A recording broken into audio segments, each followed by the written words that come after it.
Nginibingelele babukeli lona okhulumayo uJobe uNdlangamandla uNkundlande uSigombe uNtangathekeli umhlabashana omuhle ngenqakala qhamuka le eMtuba kwesasemfekayo. Sila namhlanje sihlangene ngodaba lukamfowethu ubhuti oke sabona nathi udaba lwakhe lutrenda ku-TikTok. But-ke njengoba sisela kwamanje sibheke khona asisayi. Engicela kwabukeli ukuthi behambe nathi siyozwa udaba likabhuti ukuthi kahle kahle kwenzakalani kuze size sithole la khona sekuthukwana khona nosisi ngabe into iqalephi. Bese siyabheka ukuthi ngabe ubhuti wethu omdala singamsiza ngaphi, yini le esingayenza kuyena simelekelele. Njengoba siwukuthula community development, nani niyazi babukela ukuthi asihlali nje sibuke isizwe sakithi siwa, kepha siyalekelela lapho esingakwazi ukulekelela khona. Siyisizwe sihlangene ngokuba abafowethu nodadewethu, okusho ukuthi siqhamuke esiswini esisodwa. Lokho kuchaza ukuthi kumele sibumbane, konke sikwenze ngokusaphothana. Asikwazi ukubuka umfowethu ethukwa omunye wethu bese siyathula singenzi lutho. Ngakho-ke as ukuthula community development sibheke kumfowethu njengamanje olapha eMhlanga, siyozwa udaba lakhe ukuthi lithini, then sobe sesibuya ne-feedback ukuthi kuhamba kanjani, zithini iy'nhlelo, ithini inqubekela phambili. Ukuthula community development, ungashiyi mbukeli, hlala nathi sibheke khona, siyabuya khona manje. Hayi ushayekile lo out. Wathi wesisi noma sengafa ekhale mina. Uma ekhuluma kanjalo ku-right. Athi nje uNkulunkulu engahlanganisa abantu for nothing. Mhlawumbe khona into abafanele ifezeke impilo yakhe. Nkosi wayephila wayengadaki wayesola. Uthi le mali uzoyenzani? Uthi awubuye fanele uyothenga ukudla. Bese ngiseve lokugibela. Ngithi kulethela malini leyo? Uthi kenzeka kuphela inyanga nje uno-200 rand. La ahlala khona wathi bayayishare irent. Oh, okay. Wathi ubekade angaze ehlala kephi, wathatha obani ukuthi angi-interview yanga. Ngangifuna nje ukutshengisa uthando, siyamthanda, sinendaba naye sikhona futhi. Lona-ke ngiyaqala ukumbona kodwa uthi-ke yena mkhulu basebenza ndawonye. Oh, basebenza. Kodwa njalo yena ngamasabatha ngimfika usuke eyophatha ngapha wafika umphathi wabo ngesikhathi zokubheka wangamtholi. Wafika semsebenzini wakakhiya wakhiya. wakhiya yohadini nokhiya city bafike ngona igama lakho Max Madlala umanager yami ufike uzobheka ngoba athi sifikile safike sakhathi mphathi kuhlungu le sibona ifuthi umuntu wesilisa nosekhulile njengamanje sifana lahle hope masibentshela kanje vele ethi bawubheka iqiniso amtshela yona futhi akasena life mkhulu sibuye sibajwe naye background sibuye sibajwe i-background sibajwe indlela esikhule ngayo impilo engahlanganiseki but akayibambe nje inkunzi mkhulu uyazana. Hayi siyanibingelela izongena inkosazana lapha uMajobe ngihamba noMankosi la uMankosi weyimoto kanjani uMankosi akahandeki uMankosi wakahandeki yes odayisa imoto silapha ke bafowethu ngicela usivezela mhlonishwa lapha esikhona ngizothi kamera lapha ezantsi silapha na awuthi ngehle ngizobuya Mankosi awuthi ngehle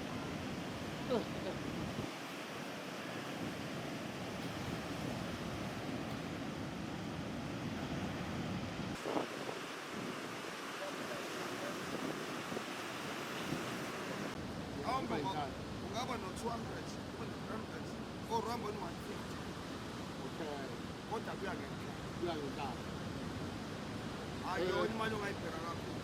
hayi mhlonishwa siyabonga South Africa siyabonga nami ngithe abangize mabe ngicela sizonyukela phezulu-ke besinibonisa nje la sizonyukela phezulu siza ukuthi inkosazana uMajobe from ukuthula community development benoMankosi bathini Ibe inkinga futhi ukube inkinga 3 days in a row. yeah Ukhanda mali ufika, ukhanda lapha ufika, ukhanda lapha ufika, abe nana. But igcine siba inkinga ukuthi awona manje sengekho manje ngiyacabanga ukuthi bayenza ukhanda lapha ukhande futhi ukhande igcine siba yilo usukhathana yeah ukhetha hayi awukudla uthenge nje ukudla uyagibela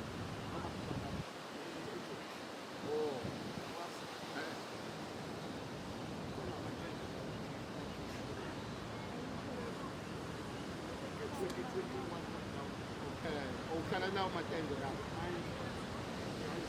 ukuphi ekhaya wagcina nini ekhaya 2017 2018 19 20 21 24 25 26 9 years uhlala ematendeni la aqale 20 bathi ikorona manje awunalo ikhaya awuwayi ungayikhaya yini ucathuma ekhaya ufuna nini ukuya khona phambili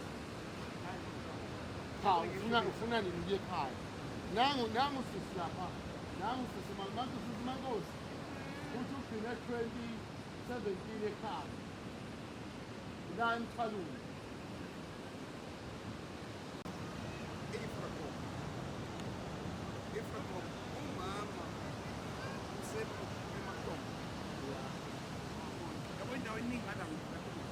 so yikuphi ikhaya nje la so masingamanzi ngathola usuku sihlele nesandleni yakho sande sekhaya wagcina 2017 iy'ngane ke unazo unkosikazi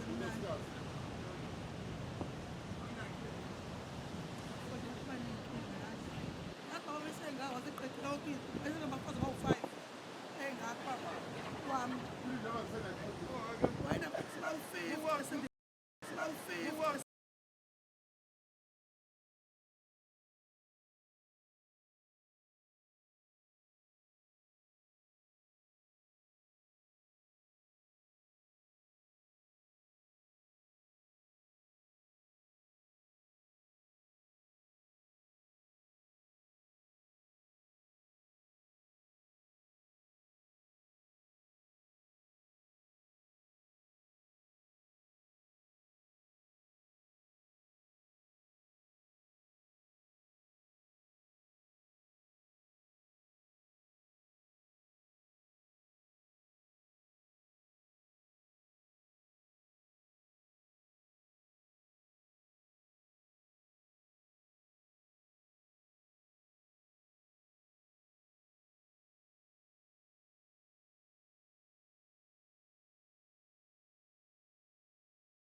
emakhaya ngihamba ngikuthula community development sendaweni yasemhlanga njengoba nani nizibonela-ke akuhambi ngedwa ngihamba nomnumzane uDr. Dlamini Msukhalimane ngiphinde ngizohamba nomama la okulelo zobe sezikhaza kabanzi bathi-ke engingakusho ukuthi kule ndawo size ngodaba ebesike sabona sonke sithi-ke asike sizoyizwela njengokuthula community development ukuze singabona lapho esisiza khona sithole ukuthi kahle kahle kwenzakalani umnumzane lo aze athene kwenzeke zonke lezi zinto ezenzekayo ungani bathe ngizobe seninika ithuba lapho kulibona abazi kabanzi okuyibona abazisifazane ngiyanibingelela kakhulu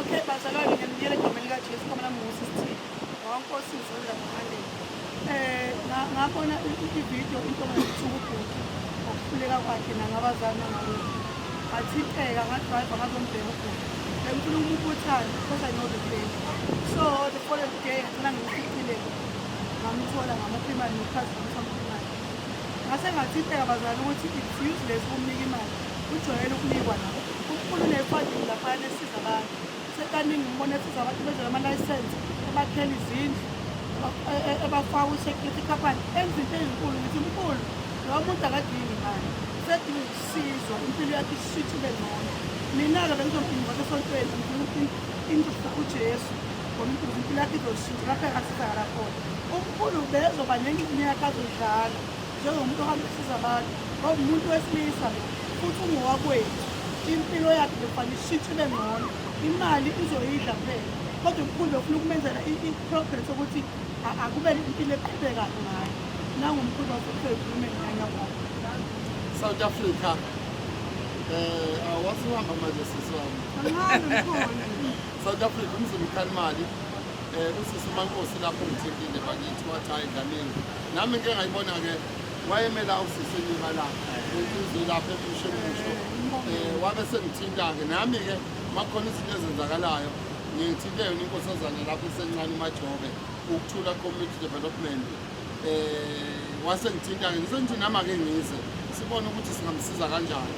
Into engijabulisile-ke mankosi ukuthi ngabona ividiyo esepolisi isisi public emva kwepressure ayithole ku-social media. So-ke bafowethu akukuningi mina ngifisa ukuthi ngelinye ilanga siyi-South Africa sibe negifo ezigibha zethu singahlali njalo sidiphendela kuma-Muslim nakwabanye abantu. So-ke yingakho ngiyisapotha lenkosazana ukuthula community development la abasuke bedonate khona umuntu edonate ngo-R30 kuyaphezulu. So nami njengoba ngize lapha bengizodonate kule nsizwa asiyitholile kodwa sizobuya futhi sizoyibheka ukuthi iyatholakala kumi kanjani mase siyithola-ke bese siyilekelela mkhulu ngiyayithanda le nto leka-R30 mkhulu is very powerful. Ngiyazi ukuthi ngibone ngami ngiyazi baningi abantu bakuphalayo kuwena abantu abaswele abanehope uma bekubheka wenza izinto bathi ngahlama umkhulu engangivenzeni.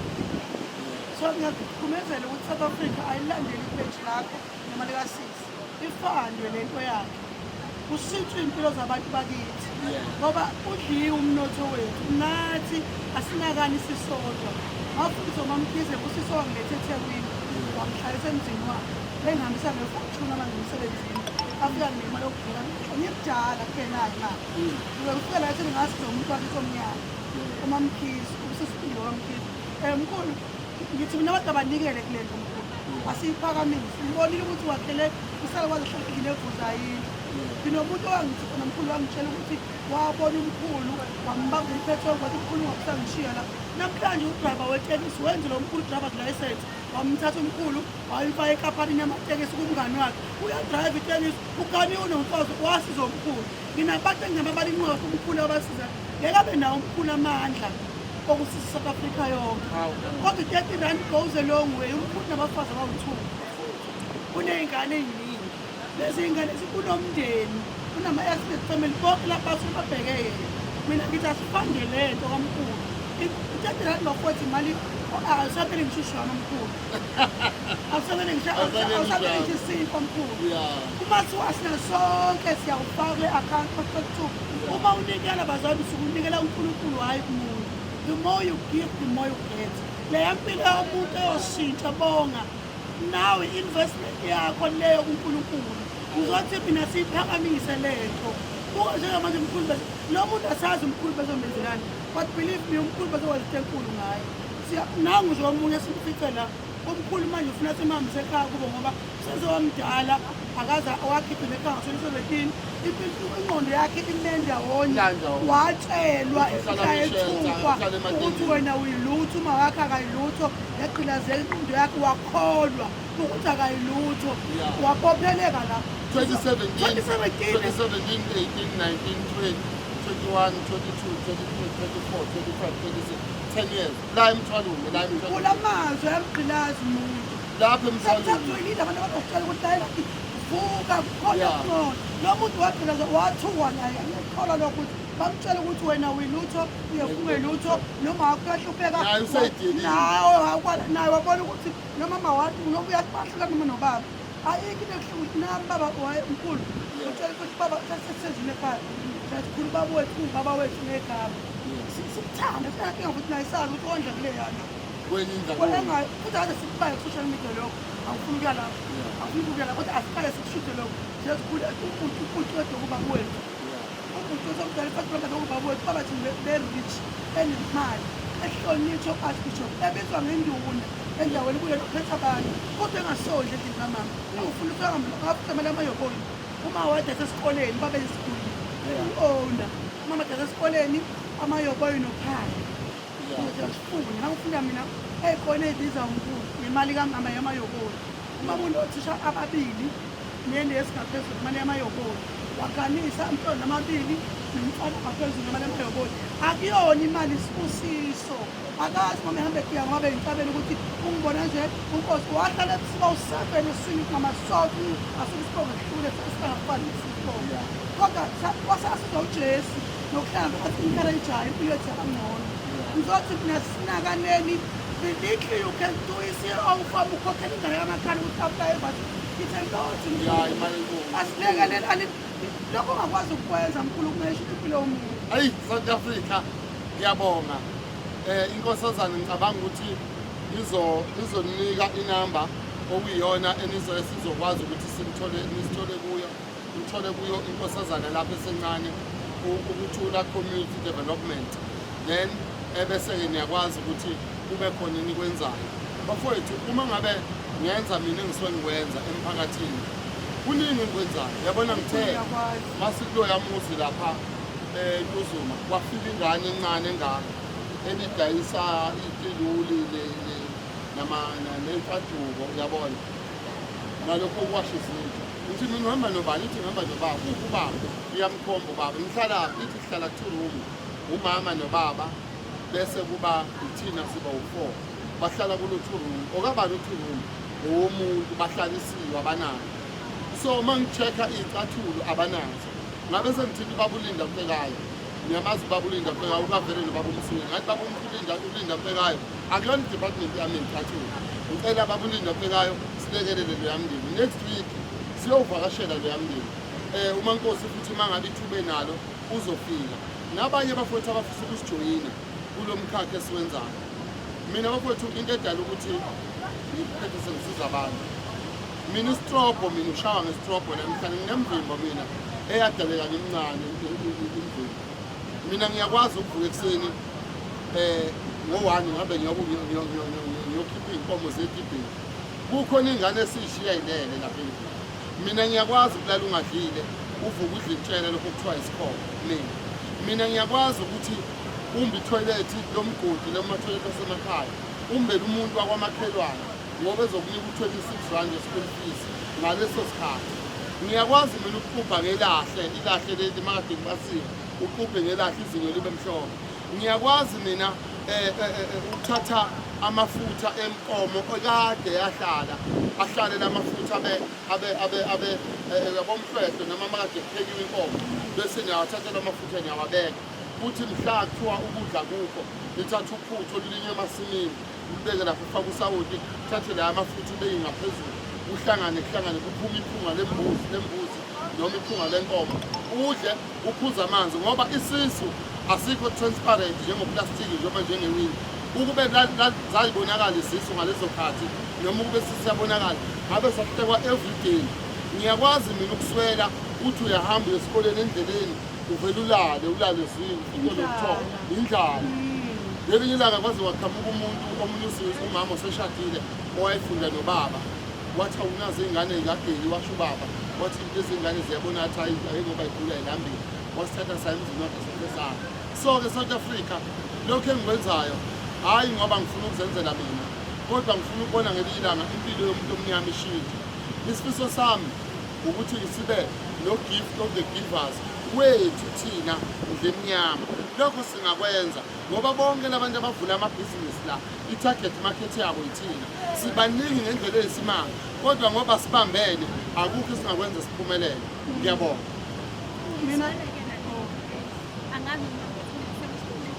mina ngifuna ukuthi mkhulu uma unikela abazalwane unikele ngomunye imali uma u-R30 wami u-R30 womndeni wonke uhlangene kuba yimali ephilayo leyo kuyanda futhi ngifuna ukuthi hayi ngoba singenazo iy'ndleko noma singenazo inazo angakaqedi nakhona lokho abangithiwa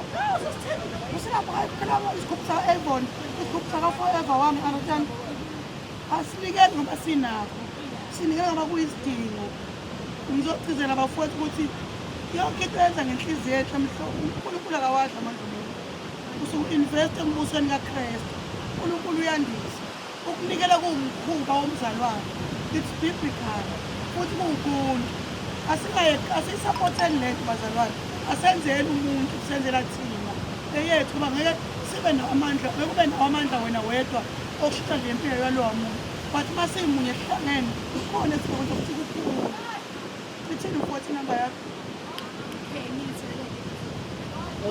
Babukeli sithula community development njengoba besenziwe inhlangothi zombili nasezisitolo but-ke asigcini la kuningi kakhulu i-feedback engisazayithola yokuthi kwenzakalani inamba sitholakala kuyo 064 928 6443.